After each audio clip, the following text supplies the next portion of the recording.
बघा, कसं आहे की आपल्या या शहराचा विकास करण्यासाठी MMRDAची काही जबाबदारी आहे आणि ती जबाबदारी पार पाडण्यासाठी तत्कालीन आमदार लोकनेते हितेंद्र ठाकूर असतील, युवा आमदार क्षितिज ठाकूर असतील,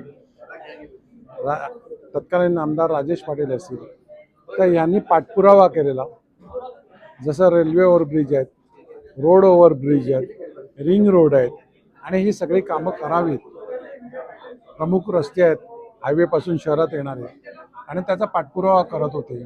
नायगाव ब्रिज असेल आणि त्याला कुठेतरी आता मूर्त स्वरूपेत चाललेलं आहे आणि त्यांच्या या पाठपुराव्यामुळे महापालिका आल्यानंतर आम्ही देखील पाठपुरावा चालू केला. त्याच्यात काही अडचणी होत्या, त्याच्यात दूर करून शेवटी आज जी कामं होणार आहेत प्रायोरिटीने, समजा विरारचा पूल आहे, सोपाऱ्याचा पूल आहे, पुढचा नायगावच्या जवळचा पूल आहे, तर हे जे काय रेल्वे ओव्हरब्रिज आहेत ज्याच्याकडून शहराला आपल्याला सुस्थितीत यायला जायला चांगला रस्ता निर्माण होतो, किंवा हायवेपासून शहरामध्ये येणारे रस्त्याचे कॉन्क्रिटीकरण झालं पाहिजे, रिंग रोड झाला पाहिजे, त्या सगळ्या संबंधी आम्ही संपर्कात होतो MMRDAचे. आणि आज त्यांच्या मुख्याधिकारी जे आहेत,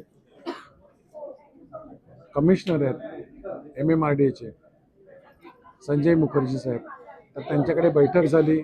त्याच्यामध्ये डिस्कशन संपूर्ण झालं, काय काय करायला पाहिजे, काय नाही करायला पाहिजे, कुठे गाडी अडकलेली आहे, काय अडचणी आहे.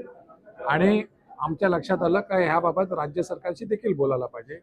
त्यामुळे लोकनेते हितेंद्र ठाकरे यांनी उपमुख्यमंत्री श्री एकनाथ शिंदे साहेब यांच्याशी चर्चा केली. आम्ही तिकडून मंत्रालयात गेलो, आम्ही त्यांची देखील भेट केली. त्यांनी देखील MMRDAच्या कमिशनर साहेबांशी फोनवरनं डिस्कशन केलं.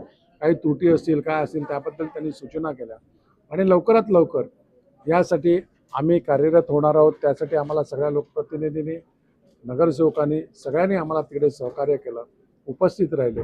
त्यामुळे निश्चित आपल्या या शहराचा विकास होण्यासाठी MMRDAची जेवढी मदत घेता येईल तेवढी घेण्याचा आम्ही प्रयत्न करत आहोत.